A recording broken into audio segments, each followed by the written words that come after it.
ప్రభు అయిన యేసుక్రీస్తు నామంలో అందరికీ వందనములు. ఈరోజు మనం ఒక ముఖ్యమైన వ్యక్తి గురించి తెలుసుకుందాం. Martin Luther. మరి మార్టిన్ లూథర్ యేసు ప్రభు కోసం ఏమి చేశాడు అనేది మనం తెలుసుకుందాం. 16th సెంచరీలో క్యాథలిక్స్ మరి అనేకమైన కొత్త రూల్స్ని తీసుకొచ్చి వాక్యంలో లేనివి మరి కలిపి వాక్యంని చెరిపేవారుగా ఉన్నారు. అలాంటి టైంలో మార్టిన్ లూథర్ నిజమైన సత్యం కొరకు పోరాడాడు. మరి క్యాథలిక్స్ ఆ టైంలో పాప క్షమాపణ జరగాలంటే పాప క్షమాపణ పత్రాలను కొనుక్కుంటే మరి మరణించిన వారికి సైతం పాప క్షమాపణ దొరుకుతుందని ఒక బిజినెస్ లాగా మరి పాప క్షమాపణ పత్రాలను అమ్ముచున్న కాలంలో వారిని ప్రశ్నిస్తూ 95 క్వశ్చన్స్తో కూడిన ఒక నోట్ని చర్చ్ యొక్క మెయిన్ డోర్కి అతను స్టిక్ చేశాడు. ఆ కాలంలో క్యాథలిక్స్ చాలా పవర్ఫుల్. వాళ్ళు యుద్ధంని కూడా నడిపే శక్తివంతులుగా ఉన్నారు. ఒక దేశంని రూల్ చేయగల పవర్ఫుల్గా ఉన్నారు వాళ్ళు. అలాంటి టైంలో వారికి వ్యతిరేకంగా ఉన్న ఏ ఒక్కరు కూడా మరి సజీవంగా ఉండడానికి ఛాన్స్ లేదు.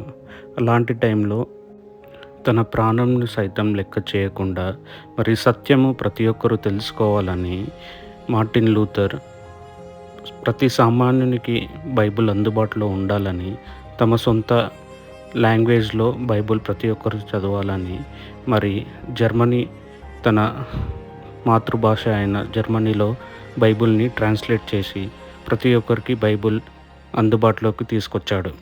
ఎప్పుడైతే మార్టిన్ లూథర్ ప్రశ్నించడం స్టార్ట్ చేశాడో, సత్యంని సత్యంగా బోధించడం స్టార్ట్ చేశాడో, పోప్ మరి మార్టిన్ లూథర్కి దయ్యం పట్టిందని ప్రచారం చేయడం స్టార్ట్ చేశాడు. మరి ఎంతో ప్రయాసపడి సత్యంని సత్యంలాగా ప్రతి ఒక్కరూ తెలుసుకున్నటకు ఎంతోమంది ప్రయాసపడి మరి బైబిల్ని ట్రాన్స్లేట్ చేసి ప్రతి ఒక్క సామాన్యుడికి సైతం తమ సొంత భాషలో తమ సొంత లాంగ్వేజ్లో చదువుకొనుటకు ప్రతి ఒక్కరికి అందుబాటులోకి తీసుకురావడానికి ఎంతోమంది శ్రమపడ్డారు. కానీ మనం ఏం చేస్తున్నాం? బైబిల్ని మనం చదవడం లేదు. ఎవరు ఏది చెప్తే అది మనం బిలీవ్ చేస్తూ ఉన్నాం. మరి మనం అంత్యకాలంలో అతి సమీపంగా ఉండగా అనేక అబద్ధ ప్రవక్తలు వస్తారని దేవుని యొక్క వాక్యం సెలవిస్తుంది. అలాంటి కాలంలో మనం ఉన్నప్పుడు మరి అనేక ప్రవక్తలు, అనేక బోధకులు మరి బైబిల్ని కలిపి చెరిపడి వారుగా ఉన్నారు. మరి సత్యంని సత్యంగా కాకుండా తమ సొంత ప్రయోజనాల కొరకు మరి డబ్బు కొరకు కొంతమంది దాన్ని కలిపి చెరిపేస్తూ ఉన్నారు.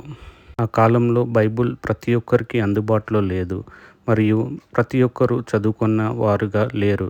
కాబట్టి వారు ఎవరు ఏది చెప్పినా అది నమ్మేవారుగా ఉండేవారు. కానీ మనమైతే అలా కాదు. ఇప్పుడు ప్రతి ఒక్కరూ చదవగల స్టేజ్లో ఉన్నారు.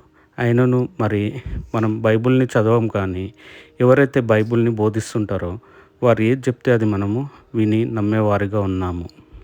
ఈ కాలంలో అనేక బోధకులు మరి తమ సొంత ప్రయోజనాల కొరకు మరి ప్రేయర్ ఆయిల్ అని, కర్చీఫ్లని, అట్టి పండ్లని నిజమైన సత్యం నుండి మరి రక్షణ మార్గం నుండి అనేకులను మరి దారి మళ్లిస్తున్నారు. ఈ కాలంలో సేవకులు బైబిల్ని వినేవారుగా ఉండటానికే కోరుకుంటున్నారు. కానీ ఎవరైతే బైబిల్ చదివి మరి బైబిల్ నుంచి వారిని ఏదైనా ప్రశ్న అడిగితే వారిని వాక్య ప్రకారంగా ఇది కరెక్ట్గా లేదని మనం ప్రశ్నించినప్పుడు వాళ్ళు కూడా మీకు దయ్యం పట్టిందని మిమ్మల్ని అనేకుల ఎదుట అవమానపరిచేవారుగానే ఉన్నారు. సత్యము కొరకు పోరాడే ప్రతి ఒక్కరిపైన నిందలు, అవమానాలు వస్తూనే ఉంటాయి. మరి యోహాను సువార్తలో మరి 10వ అధ్యాయంలో మరి చూసుకున్నట్టయితే మరి యేసు ప్రభు నిజమైన బోధను మరి తండ్రి గురించి బోధిస్తున్నప్పుడు వాళ్ళు కూడా మరి ఆయనను దయ్యం పట్టిన వాడని, వెర్రివాడని అవమానపరిచారు. మరి అలాంటి మాటల చేత మనము కృంగిపోకూడదు, కానీ మరి నిజమైన సత్యం కొరకు మనము పోరాడువారుగానే ఉండాలి. సత్యము కొరకు మనం పోరాడువారుగా ఉండాలంటే మొదట మనము బైబిల్ను చదువువారుగా ఉండాలి. మన జీవితాలను సత్యం వైపు నడిపించగలిగేది బైబిల్ ఒక్కటి మాత్రమే. మరి సేవకులను మనం డిపెండ్ అవ్వకూడదు, కానీ దేవుడు ప్రతి ఒక్కరి చేతిలో బైబిల్ ఇచ్చాడు. బైబిల్ని చదివి మన జీవితాల్ని మార్చుకోవాలి.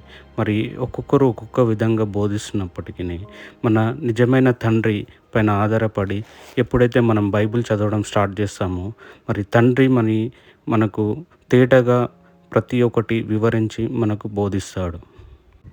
ఏది నిజమైన బోధ, ఏది అబద్ధమైన బోధ అని మనం తెలుసుకోవాలనుకున్నాను.